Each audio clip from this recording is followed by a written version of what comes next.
we get into the agenda, a couple of news and notes. First of all, Dolores, welcome back. How long has it been since you were? A couple of months. Wow. Well, very good.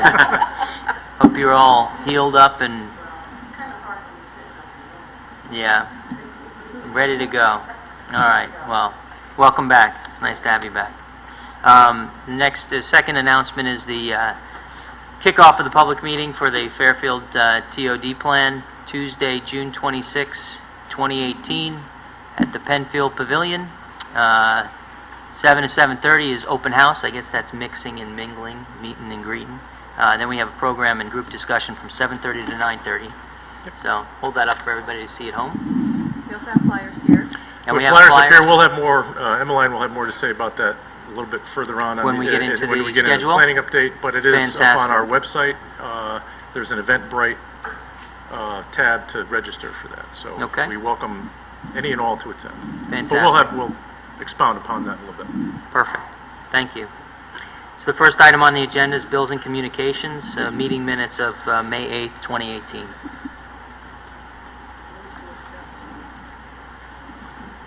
Move to approve. A motion to approve by Commissioner Francis. I'll second it. Second by Commissioner McAleese. Anybody have any comments? No. Look good to me. Okay. You just need to note, Mr. Chairman, who's sitting for Mr. Corcoran. I apologize. Thank you very much. So Mr. Corcoran, Vice Chair, is absent this evening. Commissioner DiGiacomo, you are up next to sit in his place. Okay? All right. So motion to approve the minutes from May 8th. All in favor signify by saying aye. Aye. Any opposed? Abstentions? Okay, the minutes are adopted unanimously. Next is 1B, a planning update. And I'm sorry if I stole some of your... No, that's perfectly fine. So in your packets, you should have had two items, one of which was an updated tentative schedule for the Plan of Conservation and Development workshops, as well as a larger blow-up of a revised schedule. It was a Gantt chart that looks a bit like this. You can find that in your packet. And we just wanted to go through it really quickly just to give you an update. We're glad to inform the board that Goody Clancy has been, all of the contract work with Goody Clancy, who is our TOD consultant, who is out of Boston, is all set. So they're starting with us for the meeting that our chair mentioned on the 26th, which is in lieu of the next regularly scheduled Plan and Zoning Commission meeting. So we hope that a good number of you can attend. Please do the Eventbrite ticketing so that our consultants, we have a count for our consultants as to how many people will be there.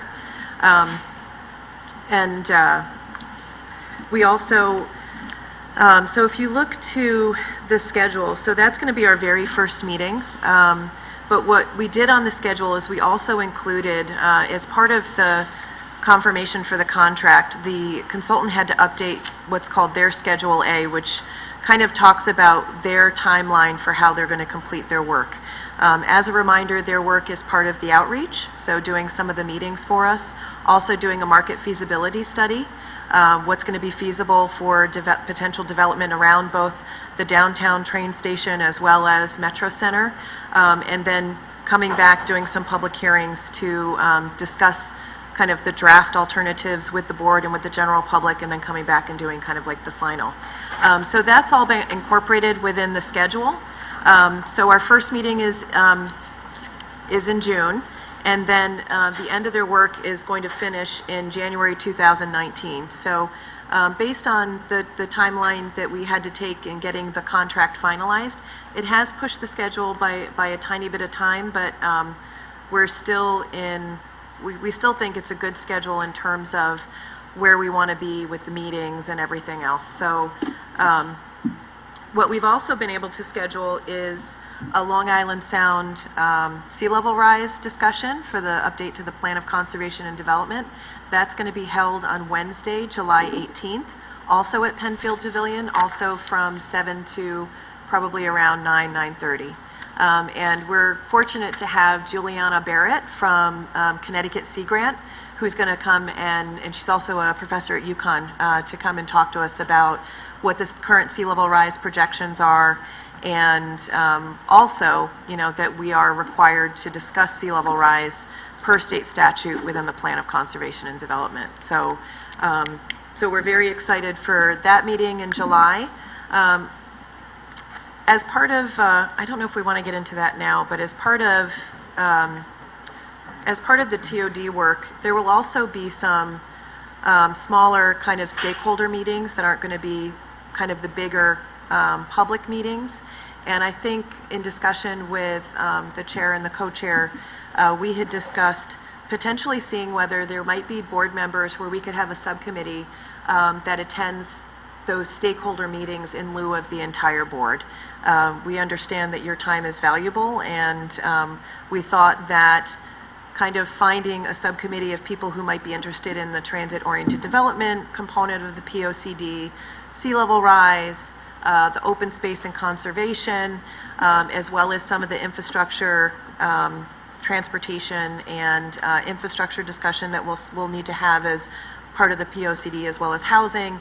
If we can kind of divide up the work a bit in terms of the meeting attendance, we thought that might be a good plan and strategy for moving forward. So I don't know if we want to, I'll just continue through this, Yeah. and maybe we can Well, discuss that. I think that what would be helpful also for members of the public is to review a little bit of the breakdown of the neighborhoods, the way that fits into the different meetings that we have organized. Some of them aren't yet scheduled. Correct. But, the way that this is taking shape in combination with the TOD study and our POCD, charrettes, and how that sort of is coming together. In terms of the existing Plan of Conservation and Development, as many of you are aware, it was divided into approximately 11 neighborhoods, and so the goals and priorities were discussed by the neighborhoods themselves. Because state statute requires that we cover certain topic areas, those of which include housing, transportation and infrastructure, economic development, open space, recreation and conservation, as well as Long Island Sound and the sea level rise issues. We thought that what we could do is, where it seemed appropriate and fitting for certain neighborhoods, was to try to kind of schedule some of those topic meetings within certain areas of the Fairfield community. So we are trying to kind of merge and marry, I think, the 11 neighborhood focus to the statutorily required topics. And so what we're hoping to do is, in keeping with, I think, placing meetings around all of Fairfield where we can ensure that we have a lot of community participation.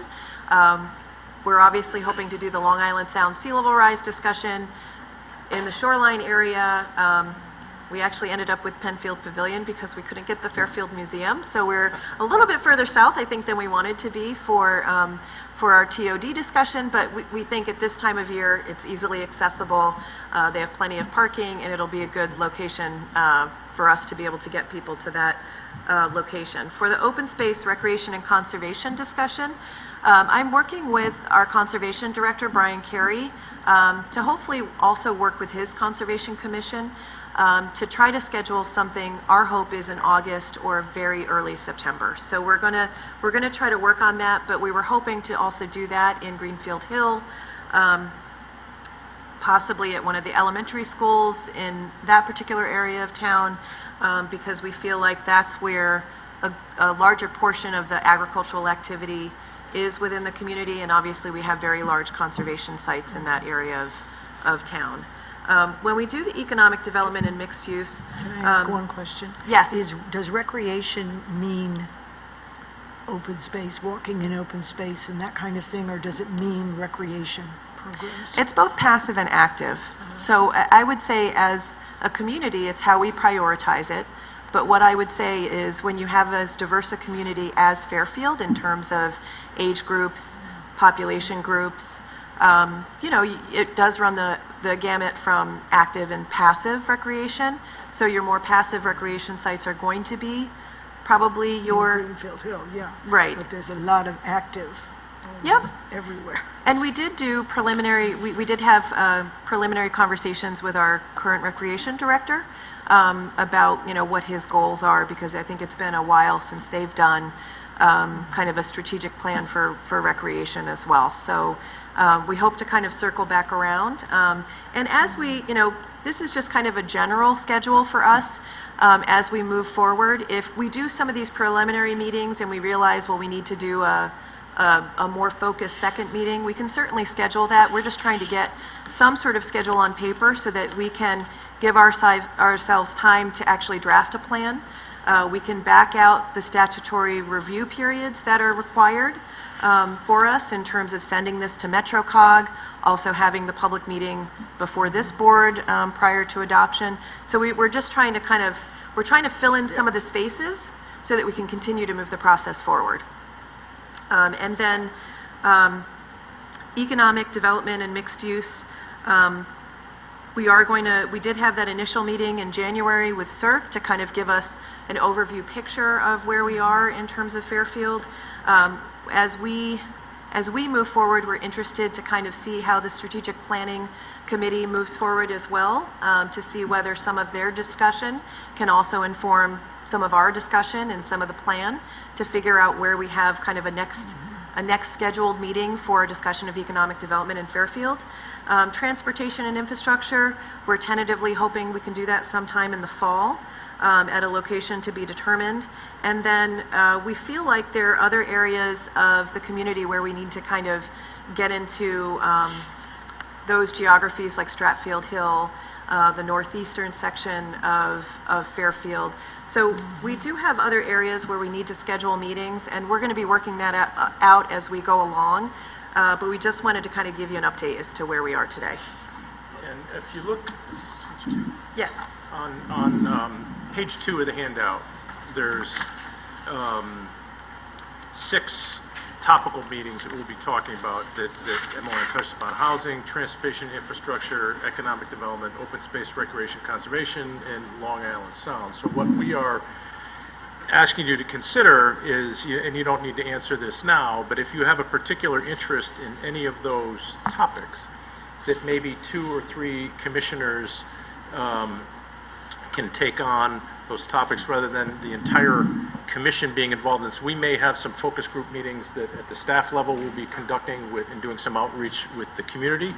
And rather than having the entirety of the commission be at each and every one of those meetings, if you've got a particular interest in any of those particular topics, let us know. And then what we were thinking we'd do is 2 or 3 of you would be a part of those meetings, and then you can report back, to the commission as a whole, rather than having all of you have to be at all of these meetings. We will certainly staff all of those and probably have some focus group and outreach meetings at the staff level individually, but for your own participation, so we're not having 3-4 meetings a month with the whole commission.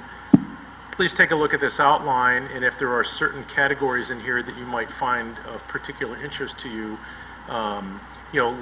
let us know. I don't know how you want to work this through the chair or through us as staff, and then we can kind of start charting out which topic areas folks might be particularly interested in. So that's not really a question that you need to answer right now, but something that we're going to be asking you to answer in the near future. Yeah, and I think that's important. Otherwise we would be at every one, but we ought to look at not just interest but skill sets.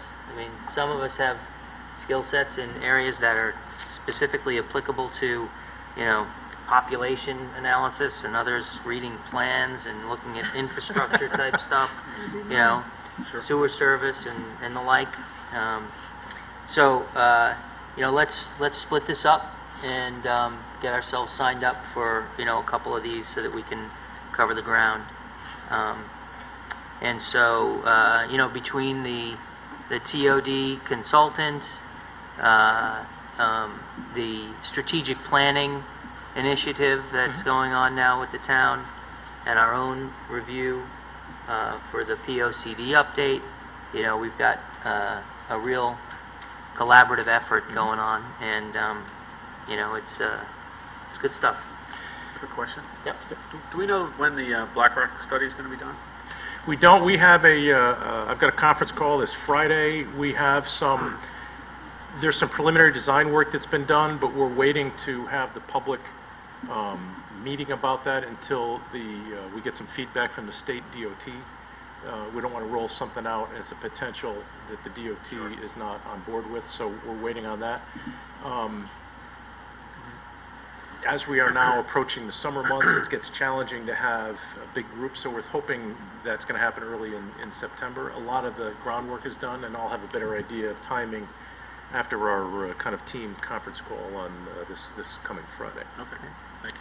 But the other thing we want to talk, just again to reemphasize, is the TOD grant that's in place, in which we're having the kickoff meeting on the 26th, 2 weeks, which is a regularly scheduled meeting of this commission, that's going to cross a lot of areas within the plan itself. It's going to touch on economic development, it's going to touch on housing, it's going to touch on transportation. All in that whole effort is going to inform several areas of our plan, center area, the Commerce Drive areas. So that's really kind of the formal public participation process into this plan. Aside from the other structured meetings that we are going to conduct along the way, we're really excited to get underway with this TOD plan with Goody Clancy. We're going to have a broad invite list to other stakeholders and interested boards and commissions in town, and hopefully get a pretty robust turnout on the 26th. And we're hoping, since it's a we did this purposely as a regularly scheduled meeting, so you guys would already have it on your calendar and not make it an extra meeting for you folks. So we really hope you can all be there, and we are going to have a pretty broad invite list for that, hoping to get a really good public discussion started. So, and this is also being sent out to the newspaper? And, It is. The press release is probably going to go out tomorrow. It's already up on the TPZ website, so we're going to do some broad invites out to other commissions such as yourselves that are working in town to kind of get this cross discussion going, and then certainly any members of the public that want to participate. The broadest input we can get is what we're looking for.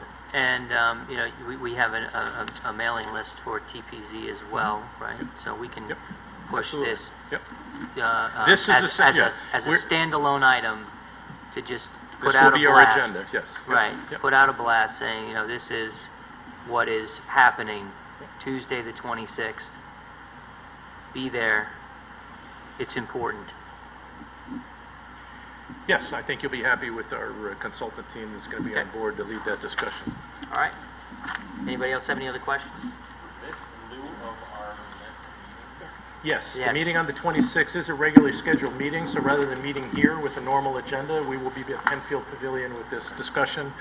We have been talking with them about a draft agenda that we will get to you in advance of that meeting, so you know what that flow is going to be. All right. Anybody else? Okay. Thank you very much. Appreciate that and looking forward to it. All right. Next item is 1C, 2500 Black Rock Turnpike. Request of Black Rock Turnpike LLC for 100% release of a $108,095 bond pertaining to special permit improvements in the design commercial district. Okay, this is the site of the location of a now-closed HSBC branch bank. This project was approved in 2006, and the bond was posted before construction. This project has been done for quite some time. It wasn't until recently, though, the owners realized that bond was still being held. You do have a report from our engineering department that all the work is done and recommending 100% release. Okay, so you're telling me that the bank decided that they just realized that they're missing $106,000? I hear you. It's a long time ago. Okay. So, Found that pretty interesting. no, nothing further, right? We Nope. have a letter. We in file. I saw concur, that. everything's done, and we recommend it to be released. Motion to approve release of the bond? Yeah. Motion to approve by Commissioner McAleese. Second. Second by Commissioner Noonan. We have a documentation in the file and confirmation from staff. Anybody have any questions? All in favor signify by saying aye. Aye. Any opposed? Abstentions? McAleese moved and Noonan second. We're quiet tonight? Okay, we'll try to speak up. I'm sorry. Next item is 1761 Post Road, request of Thorpe LLC for 100% release of $57,155 bond pertaining to special permit improvements in the Center Design District. Similar story. This was the downtown HSBC Bank, which is actually is still an active bank, but not HSBC. It's now Key Bank. They're the modestly smaller bond. Again, goes back to 2006. All the work is done. We have a report recommending release. Yeah, I saw that note in file. Yep. Yep. Make a motion to release the bond. Okay. Motion by Commissioner McAleese to release. Second. Second by Commissioner Francis. She got it. Any questions? Discussion? All in favor signify by saying aye. Aye. Any opposed? Abstentions? Bond is released unanimously. Next is 345 Reef Road. Request of Reef Road Associates LLC for a 5-year extension of a special permit pertaining to a medical office approval in the Neighborhood Design District. Some of you may remember the former location longtime location of Hanson's Florist in town on Reef Road. In 2009, the special permit for a 2-story medical office building was approved, comprising 14,156 square feet. No construction has moved forward to date. The original 9-year approval is expiring this September, and they are seeking a 5-year extension of that permit. Okay. And I see in the notes that, change in the regulations. There was a subsequent change to the regulations to limit the total building area for a single building in the neighborhood design district to 14,000 feet. This building is very close at 14,156, and also limiting individual tenants to 4,000 feet. Those regulation changes were subsequent to this approval, this special permit, so this special permit would not be subject to those requirements. And that this 5-year extension is as of right, and it is the last extension, correct? It would be, yes, it would be the last extension, and unless you think the subsequent change to the regulation warrants another review, but it's so close, and 14,156 versus 14,000 is a pretty de minimis difference in my view. But it's entirely up to this commission. Okay, thank you. Is Is there a this? motion? Oh, No motion? no. Oh, all right. Motion to approve. Motion to approve by Commissioner Francis.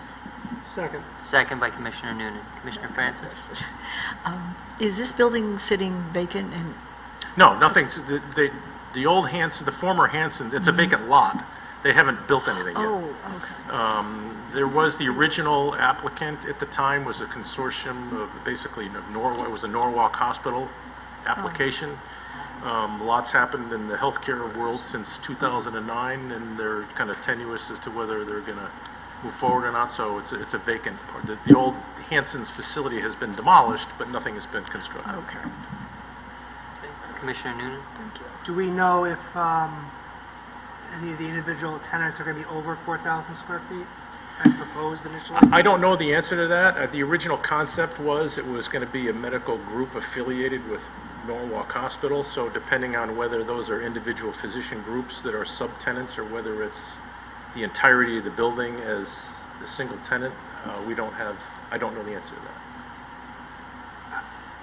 I would, considering it's, we're talking about only 156 square feet, the 4,000, our current regulations limit tenants to 4,000 square feet, but considering this was done back in 2009 and that the total square footage is only an extra 156, even with the change in healthcare industry now, I would allow them this extension.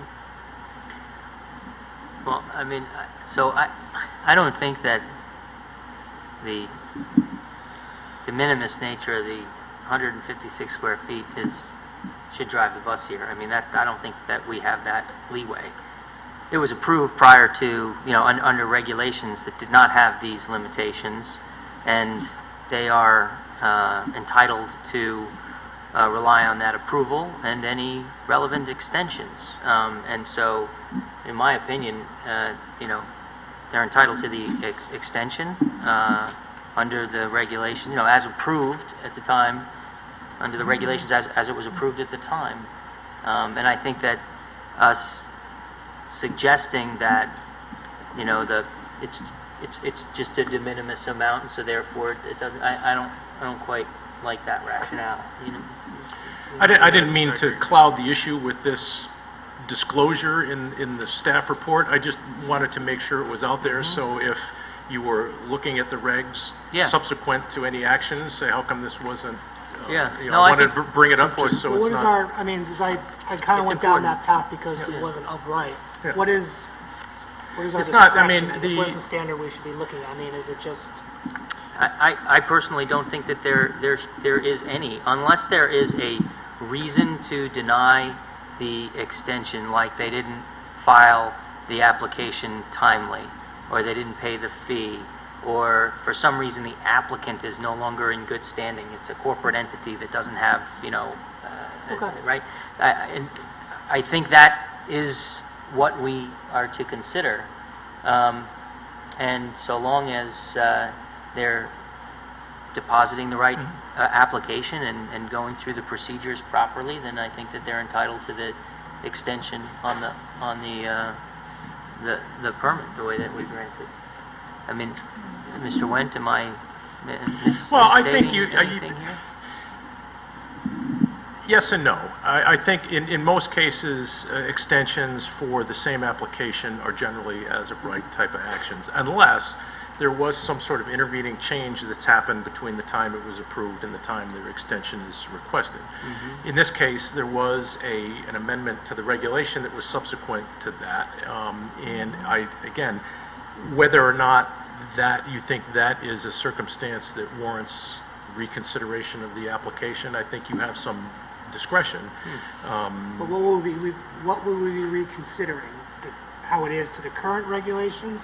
Or Correct. how it is to the current regulations? Right. Sure. Then I mean, then it's like a denial though, because then it's a different application. Because if we say it needs to be 14,000 square feet and each tenant has to be limited to 4,000, then Well, you that's know, especially the second part, the 4,000 square feet. I have no, we don't have no idea what their floor plan is, really. I mean, true that the minimus throws it off too, I mean, but... didn't we approve a proposed? The floor plan was basically they didn't, at the time, articulate or know at that Yeah. point how the individual tenant spaces would be demised. Makes sense. It was basically a shell that's going to be medical space.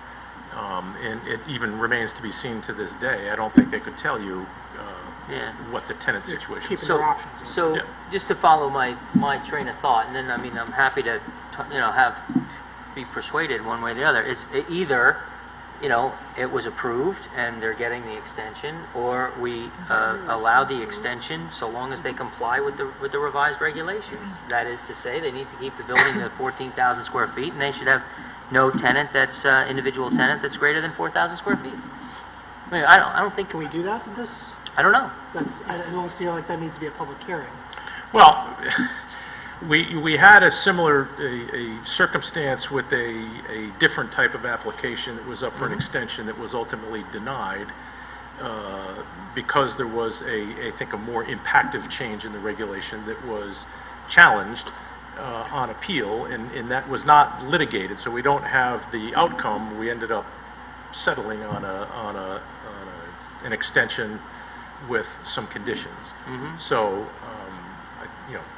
that's why I bring it up. I personally, I don't believe that the changes were. This building was in mind when that regulation was adopted. We did an average of the buildings in the neighborhood design districts, and so this building was in mind when we were talking about it and trying not to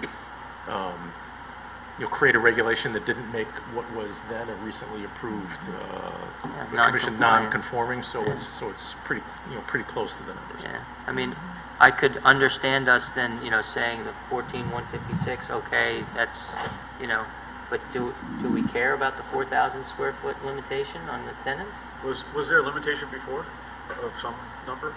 No, There was none at all. None at and all. we put a 4,000 square foot on. In this instance, I'm not. I'm almost kind of surprised that when was this, just out of curiosity, when was the regulation changed to 4,000 square feet put in? Oh, sorry. I should know the answer to that. It was. I want to say 2011, but I'd have to. So that almost goes against the, as I see the trend. where, Right. So I'm comfortable. Meaning that you're more comfortable saying, with the proposition that, they had an approval, and they're seeking an extension that they're entitled to, and that, if anything, we Yes. just approve the extension of the approval that they got. Yes, Yeah, that's and my that- position. Seems the simplest and most logical to me. Commissioner Levy? Just a question, is this a discretionary extension or automatic?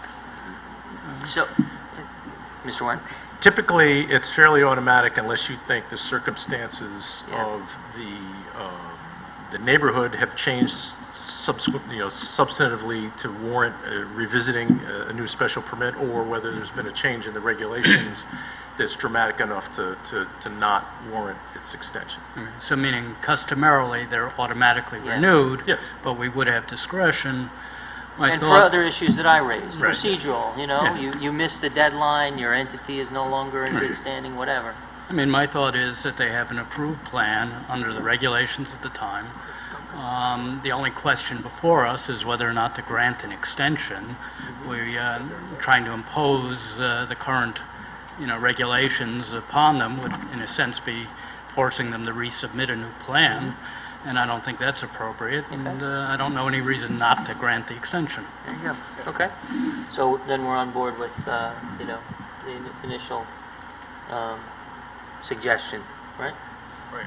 January of 2013 was the regulation. 2013.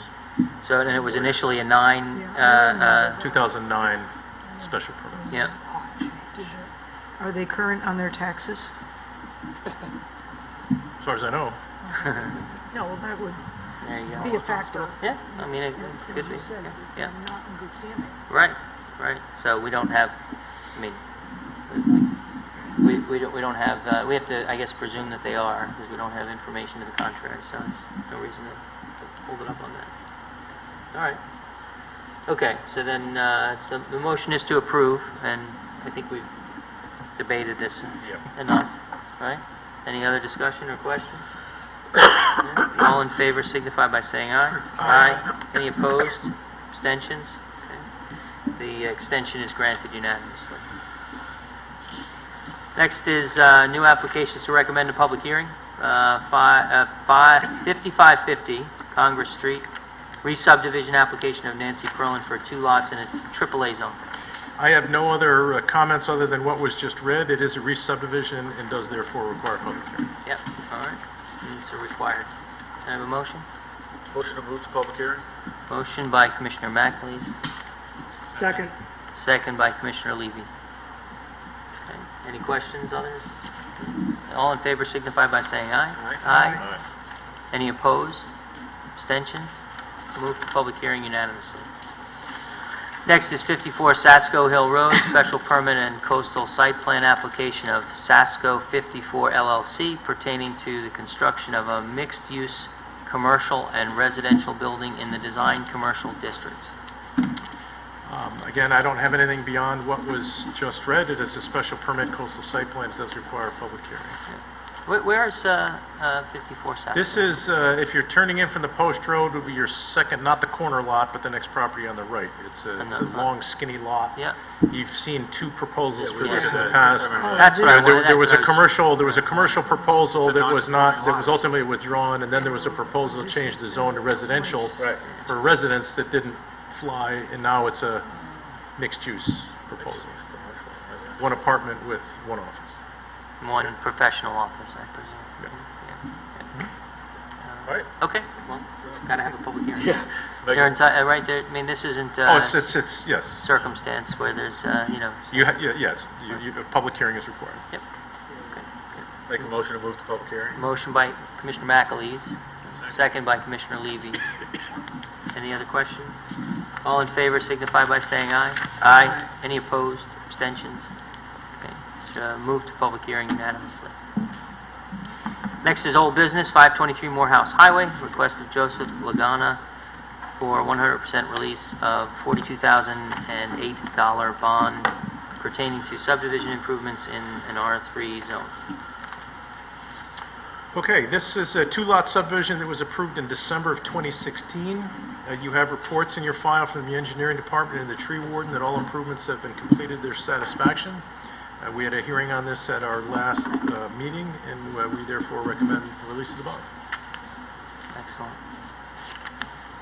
I remember. Okay. Move to approve. Motion to approve by Commissioner Noonan, Second. second by McAleese. So, so this is our tree guy, right? Yeah. Yes. Excellent. Well, I was happy to see the report from the tree We've warden. done the remedial planting to the satisfaction of the tree warden. Yes, Right. yes, and thank you. Yeah. Okay. Any other questions? No comments. All in favor signify by saying aye. Aye. Any opposed? Abstentions? The bond is released unanimously. Next is 175 Jefferson Street, special exception application, Sacred Heart University, pertaining to 2 residence halls and a tennis pavilion in the R3 zone. Okay, this is the former Jewish home property that the university has acquired. There is an existing 5-story Bennett building that had previously been converted to a student residence hall under a previous application. This proposal anticipates the demolition of the 5-story Kuryansky building and 5 other freestanding residences on the site.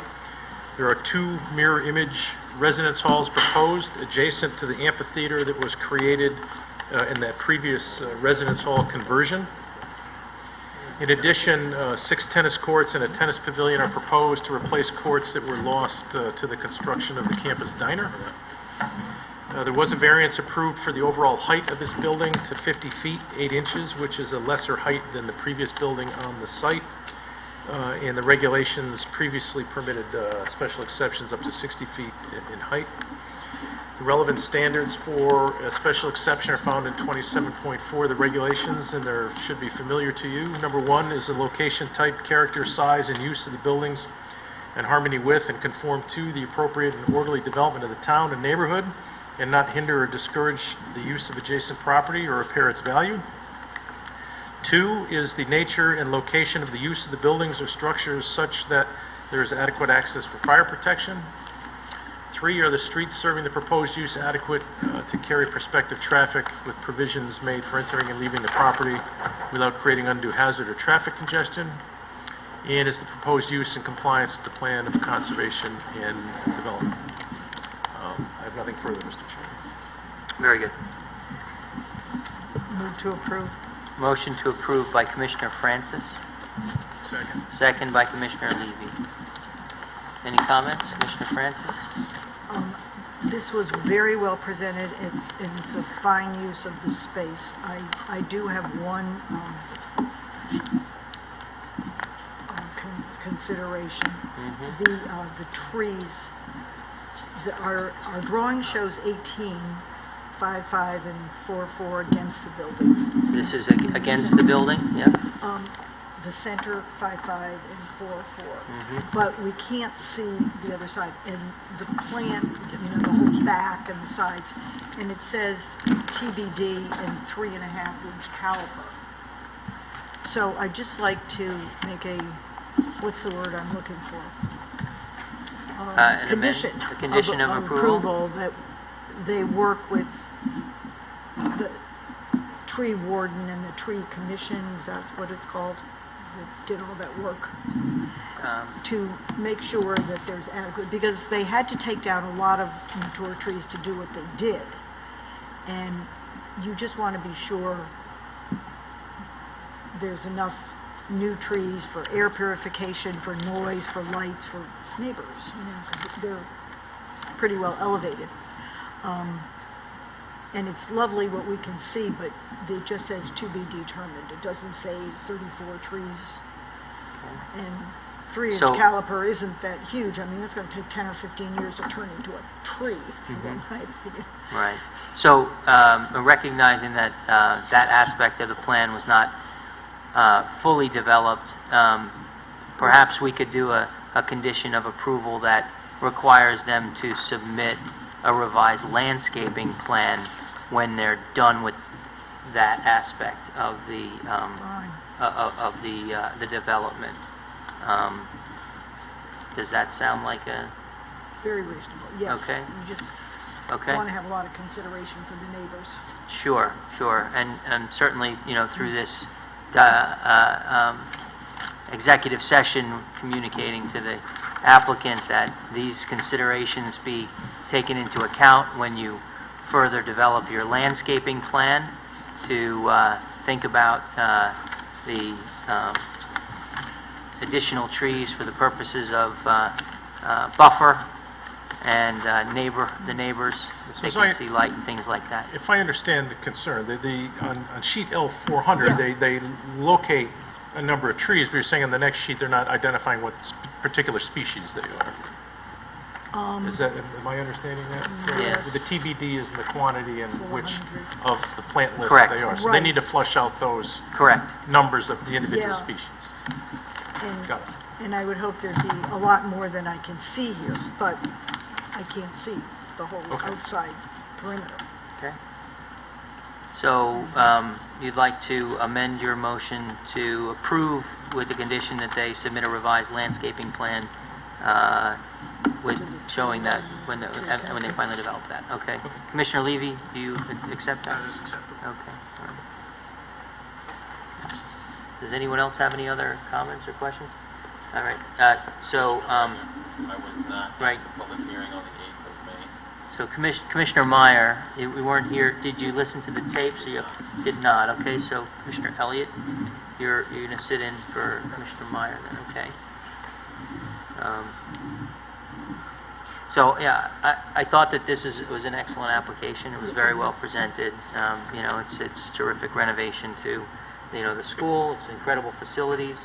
We're lucky to have this institution as a citizen of our town, and fully support the university and its development.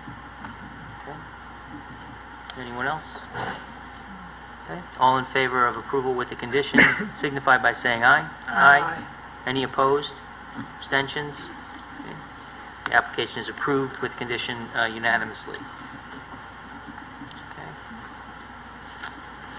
So, next item is 3C, Old Business 3685, Black Rock Turnpike, special exception application of Black Rock Congregational Church for a second floor addition in an R3 zone. Okay, Mr. Chairman, in 2011, this commission approved a special exception for construction, basically reconstruction of the existing church that had been there since the 60s. The total size of the 2011 approval entailed a facility of 79,950 square feet. In 2012, the church submitted a revised plan, reducing that total size to 71,411 square feet. At the time this facility was built, for economic considerations, the church at that time did not construct the second floor that had been part of that original proposal. So they are before this commission now with a revised special exception to put on a second floor of 16,620 square feet. This proposal would bring the total facility size to 71,300 feet, which is modestly less than the 2012 approval. So it's modestly smaller than what the commission ultimately approved. The space is proposed to be used for classrooms, office area, children's worship space. There are no changes to the footprint of the building proposed, and there's no expansion of the seating capacity of the sanctuary space. The relevant standards are the same for this special exception as the last. I'm happy to go through them. As the type, location, character, size, and use of the building in harmony with and conform to the appropriate and orderly development of the town and neighborhood. 2 is the nature and location of the use such that there is adequate access for fire protection. 3 are streets serving the proposed use adequate to carry prospective traffic with provisions made for entering and leaving without undue traffic congestion or hazard. And is the proposed use in compliance with the plan of conservation and development. That is my report, unless there are questions, Mr. Chairman. Okay, thank you. Can I have a motion? Motion to approve by Commissioner Levy, Second. second by Commissioner Noonan. Okay, so Commissioner Meyer, this was also a public hearing on May 8th, Correct. and you're also abstaining Yes. or recusing? Okay, Commissioner Elliott, you're sitting in for Commissioner Meyer, okay? That's great. Okay, comments, Mr. Levy? Well, I think the only relevant consideration in terms of this change is the issue of traffic. I mean, the church is there, it's existing, there's no change in the footprint. The addition of classrooms or educational facilities and a worship area is consistent with the plan of development. And the evidence that we have from Mr. Galante is that adding these classrooms will not result in any measurable change in the traffic level. I think we're all aware there are some traffic issues there, but they're existing, and based on the evidence, this will not have any significant impact, so based upon that, I would approve it. Okay. Very good, thank you. No additional comments. No comments? Okay. I mean, I agree. We did have some opposition. We had, support, but I did not follow the logic of the opposers. It does seem to me that well, first of all, we did approve it, a slightly larger facility in the first place, but the facilities that they're going to build out on the second floor are really ancillary to the other usage, for the rest of the building. So I agree with your analysis under the, the factors, and that it should be approved. Anyone else? Okay. All in favor, signify by saying aye. Aye. Any opposed? Abstentions? The application is approved unanimously. Next is compliances. Richard White Way, coastal site plan application of the town of Fairfield pertaining to a flood control barrier to protect the wastewater treatment plant in the floodplain district. Okay. This proposal entails the construction of a flood control dike system around the sewage treatment plant and fire training center to protect the sewage treatment plant from being inundated during a major coastal storm event. This proposal is to use a combination of earth and berms where space permits and sheet piling where it's a little more constrained to effectively wall off the area from flooding. The roadway through the site will be raised at the easterly and westerly ends to effectively complete the diking system. These plans have been referred to the Connecticut DEEP. You've got an email report from Long Island Sound Programs that they don't have any comments. I've also included the copy of the notice of determination for dam safety and water quality permit.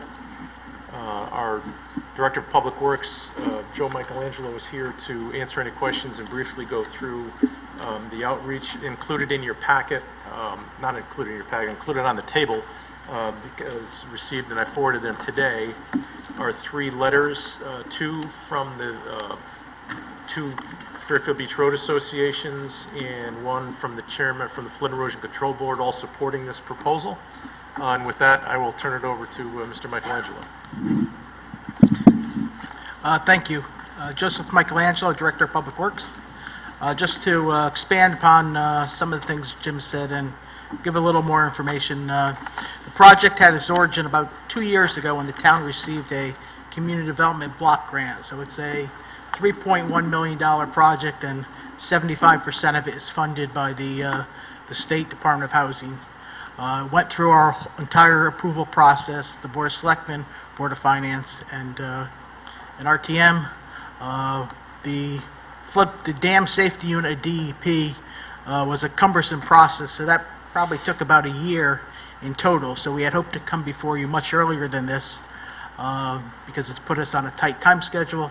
But our grant expires June 30th of next year, so we'll have a 12-month construction schedule which we can meet. Just to add some other information, this is being built to the 500-year floodplain level, so we'll provide protection to those critical facilities down there.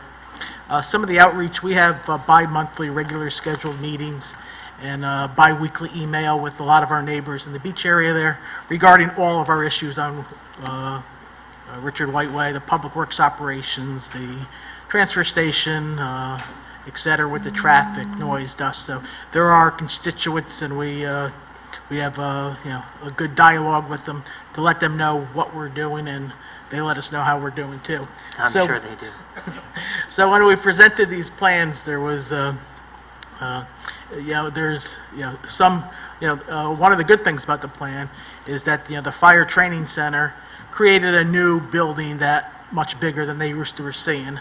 So this, by nature of this dike going into elevation 15 feet, it'll have the opportunity to put some plantings and screening there, which just by, happenstance is, it's a probably, a blessing that this project allows some screening to be put in.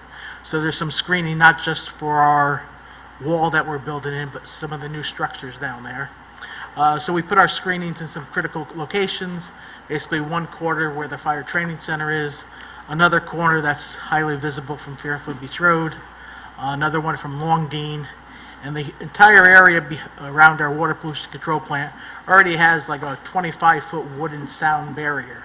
So the new sheet piling will go in front of that, so they'll have a different view, but it wasn't like they were looking at anything different anyway. So we've made some modifications to the sheet pile wall. It's going to be a tan color to blend with the marsh, and over 100 plantings we have scheduled at different locations.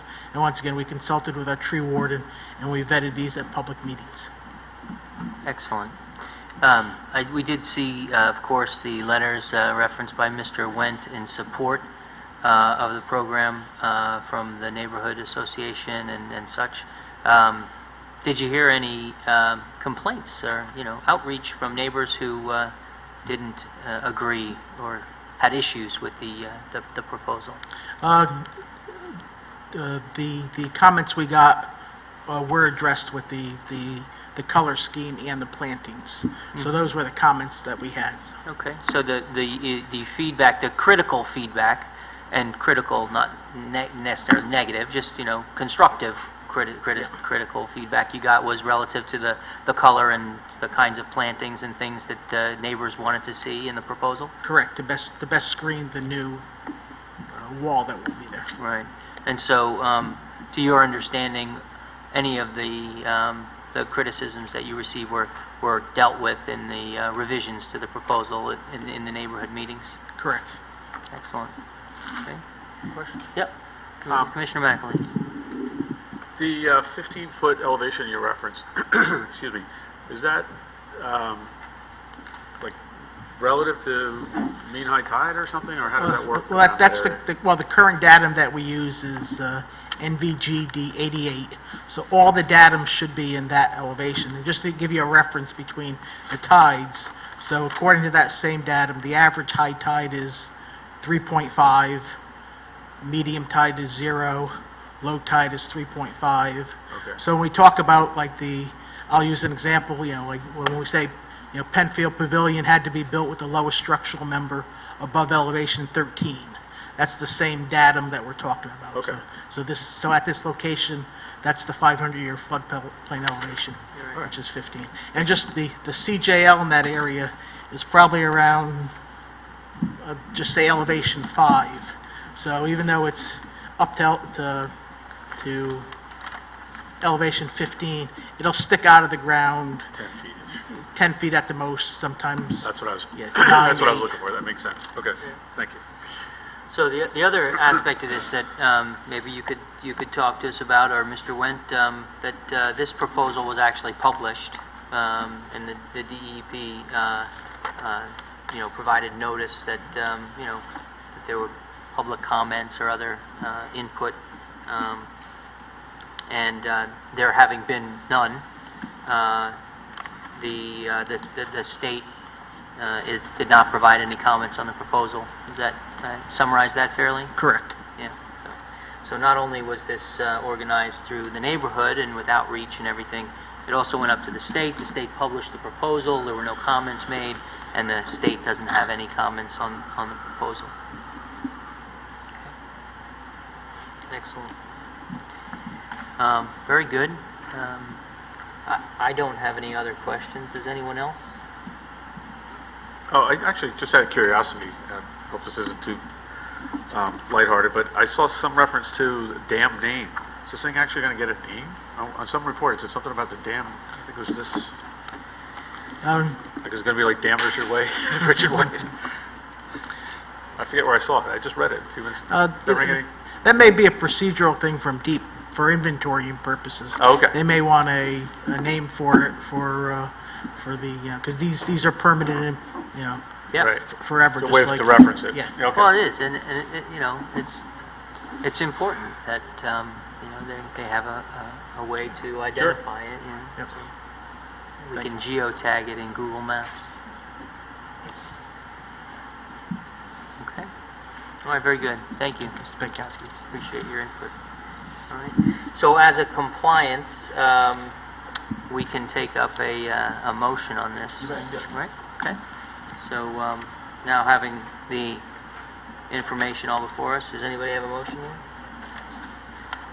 Motion to approve? Okay. Motion to approve by Commissioner Noonan, Second. second by Commissioner McAleese. Very good. Commissioner Noonan, any comments? No additional comments, no. Okay. Commissioner Same here. McAleese? Nope, same here. Excellent. It's a very thorough and excellent application. Appreciate the additional narrative and being here to answer questions for us, and particularly appreciate the outreach to the public and cooperative, way we go about this. Right? Okay, thank you. Okay. All in favor signify by saying aye. Aye. Any opposed? Abstentions? Okay. The application is approved unanimously. Next is 459 Pine Creek Avenue, coastal site plan application of George and Diane Pusher pertaining to the construction of a single-family dwelling in the Beach District. Okay, Mr. Chairman, this proposal seeks to replace an existing dwelling with a new FEMA-compliant dwelling. This plan meets all aspects of the Beach District regulations. There is, however, a difference in grade between this and the adjacent parcel. There is a partial retaining wall that's proposed to be replaced. We're recommending that that wall be lengthened a bit to extend to the dike to help protect that adjacent property, and the applicant is aware of that recommendation and is prepared to comply. Other than that, we believe it meets the relevant coastal resource policies, and it meets the Beach District criteria. Okay. Very good. Can I have a motion? Move to approve with the condition of staff? Yeah, so I suppose we should do that as a matter of course. I mean, that is the recommendation of the site plan review. That's on the first page in section 1. The recommendation is articulated. But yeah, I mean, I think that we should make that clear. I mean, otherwise, I don't know how else it gets in there. Yep.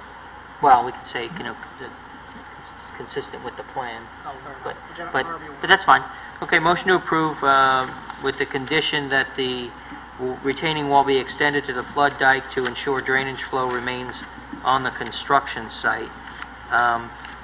And that should, though, also be extended permanently, correct? Yes. Yeah, and permanently. All right. I'll second. Second by Commissioner McAleese. Okay. Yeah, I mean, so the other materials don't indicate any impact to the coastal area, and there are no other recommendations to the to modify the plan. So I mean, I think that this is Cut and dry. one we should approve with that condition. Anyone else have any other comments? All in favor signify by saying aye. Aye. Any opposed? Abstentions? The compliance is approved with the condition unanimously.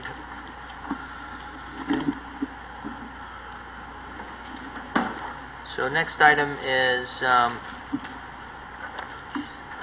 lots of compliances tonight. 2000 Black Rock Turnpike, application of Jason Davis, architect, for facade renovations and expanded dining patio for restaurant use in design commercial district. Okay, Mr. Chairman, this proposal is to replace the existing Bear and Grill restaurant with a new restaurant with expanded outdoor patio. There are facade renovations proposed. The interior area will remain the same size. The existing patio will be renovated and new landscaping proposed. The exterior treatment includes removing the existing Adirondack-style wood log treatment and replacing that with a more southwestern look. The total number of parking spaces required for this new restaurant in the existing retail space in the building is 128, and there are 132 spaces available on the site exclusive of the 6 spaces that are used by the adjacent medical building. So it complies with the parking requirements. So it's basically an expansion of the patio and a facade update from the Adirondack style to the southwestern proposal. Okay. Motion to approve by Commissioner Levy. Second. Second by Commissioner Noonan. Commissioner Levy?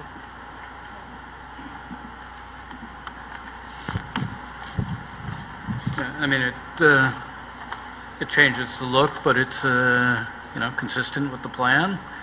And it looks pretty much like the Bear and Grill, but with a new flavor. So I'd approve it. I like the Bears, though.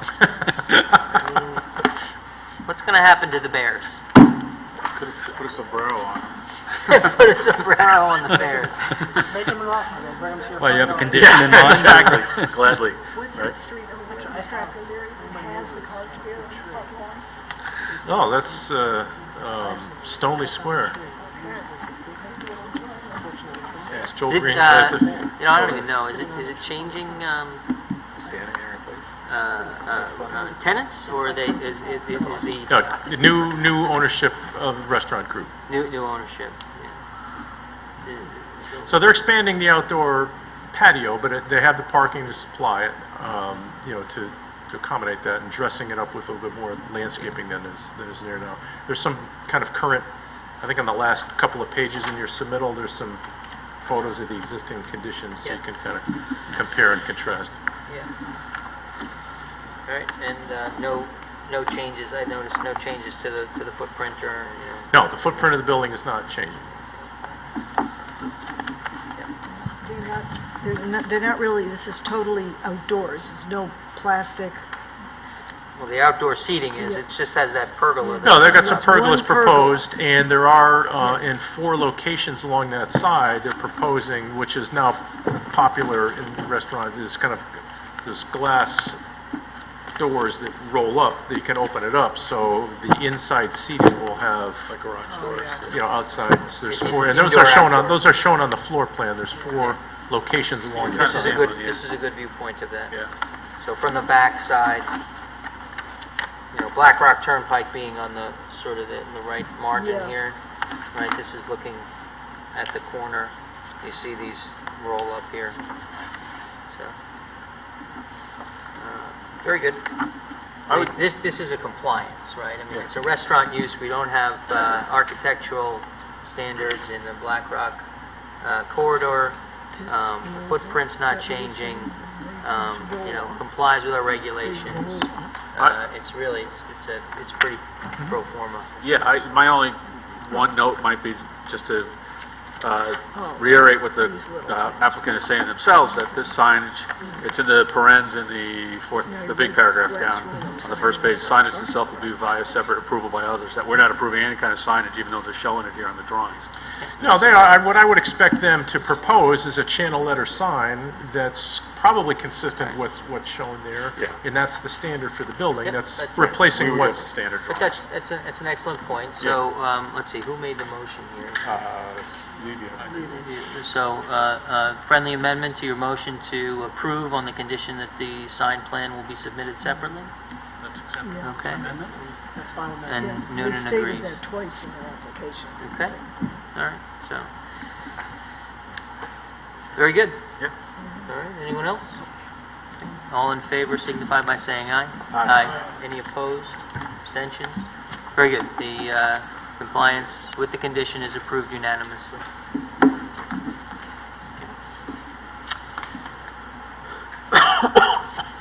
Next is D, 837 Post Road, application of Rick Burke to establish a retail dry cleaner in a portion of an existing building in the design commercial district.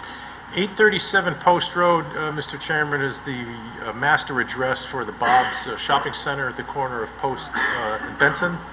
There's, in this particular space, there was an orthodontics office practice in that space for a number of years. They are leaving. Post cleaners who are presently at 1139 Post Road are looking to move down the block to occupy that space. Dry cleaner is a permitted use in the design commercial district, so it's a change in use from a orthodontics office to a dry cleaner that does not implicate any increase in the number of parking spaces required.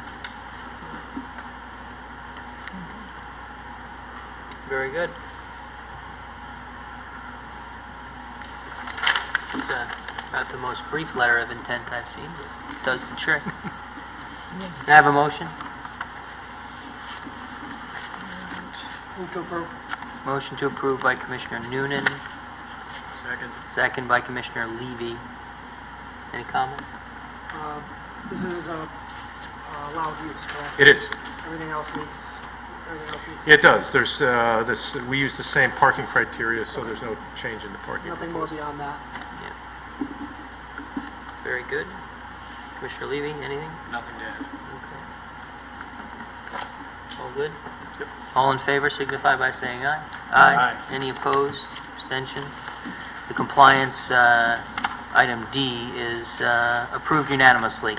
Next is another application for 837 Post Road. Item E, application of Laura Cabrera for a seasonal outdoor dining patio in the design commercial district. Yes, same plaza, Mr. Chairman, if you're familiar, on the other side of Bob's Restaurant is a restaurant that's been there for many years, Mama Mina's. We included in your packet an aerial kind of photo. If you're familiar with the center, there's a fairly large concrete sidewalk space that makes the turn around the Bob's Center. That footprint of that patio is approximately 20 feet by 30 feet.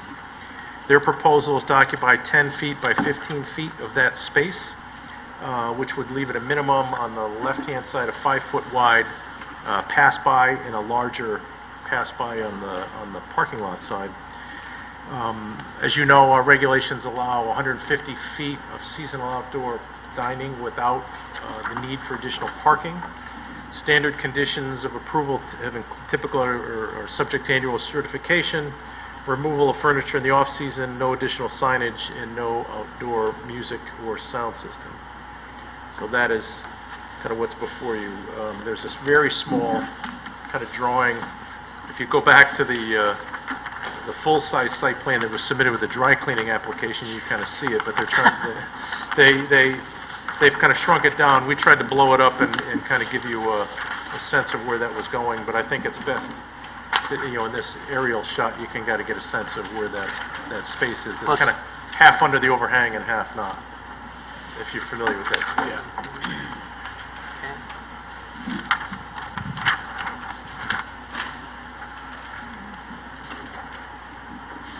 Pretty tight. There's one other restaurant in that center at the far end that has some outside seating. It hasn't created any issues that we're aware of. Okay. That's the Chinese one? Yes. This All right. is in a very congested area. Motion? Move to approve with the standard conditions as recited by staff. Okay. Motion to approve with standard conditions by Commissioner Noonan. Dolores? Commissioner Noonan? I have no Any comment. second? Commissioner McAleese, second.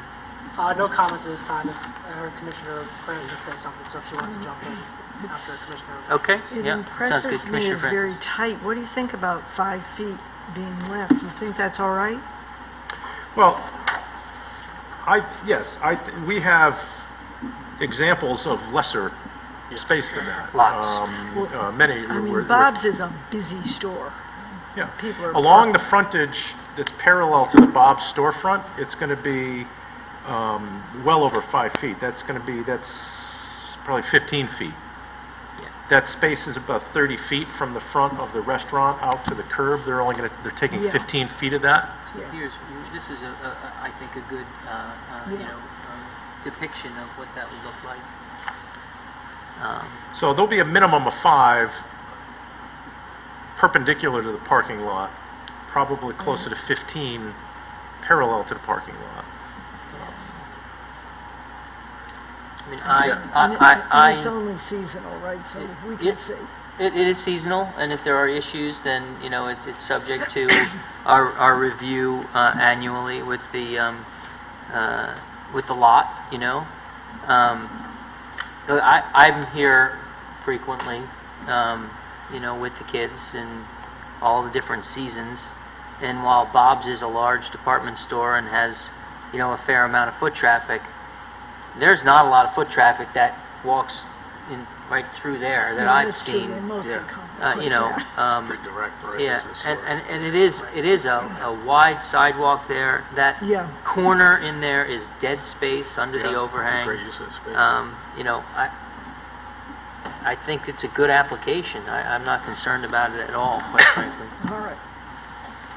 Yeah, I would concur. I mean, I think this space is ideally suited for this type of use, and in terms of being able to get around it, it's probably one of the more generous ones we've seen in a while. Yeah, I mean, I look, I don't see people like having their, you know, family dinner No. out there, but to like have a slice of pizza or probably. something while you're shopping and in between, you know, I think it's great. Yeah. Okay. Okay. Any other comments? All in favor signify by saying aye. Aye. Any opposed? Abstentions? The compliance with standard conditions is approved unanimously. Okay, next is, we're done. We're up to public hearings, Wow. and we have bond releases on. C1. Okay. Oh, and they're just bond releases. Right. I started salving, I saw this. All right, 145 Brookside Drive, request of Brookside Acres LLC for 100% release of a $27,050 bond pertaining to subdivision improvements in the A zone. Yep. If you could just come to the podium and state your name and affiliation with the applicant. Good evening. Hello. I think it's not on. My name is Scott Molnar. I'm part of the 3M Investment Group, which has done both the properties at 145 Brookside Drive. Okay. And all the work is complete and you're requesting Yes. a release of the bond? Yes, it is. Okay. Excellent. Thank you. Yes. So the purpose of the public hearing is really to market, put notice out there and see if anyone has any issue Right. with your release. So, Okay, thank you. understand. Thank you. And I don't see anybody here. There may be one person, but does any member of the public wish to be heard on this item? No? All right. Hearing none. Thank you. I'll close the public hearing on this item. Next is 144 Tuller Road, Serenity Lane. Request of 144 Tuller Road Associates LLC for 100% release of a $37,375 bond pertaining to subdivision improvements in an R3 zone.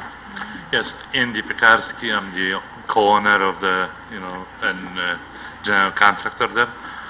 All bond work was done and engineering finally approved us, 100%. Excellent. Thank you very much. Thank you. Is there any member of the public that wishes to be heard on this item? No, hearing and seeing none. I'll close the public hearing on this Thank item. Thank you, sir. All right. And that being the last item on the agenda, I'll adjourn the meeting. There we go. Nice quick meeting. Nobody showed up to scream about it. All right, well, that went well. Church.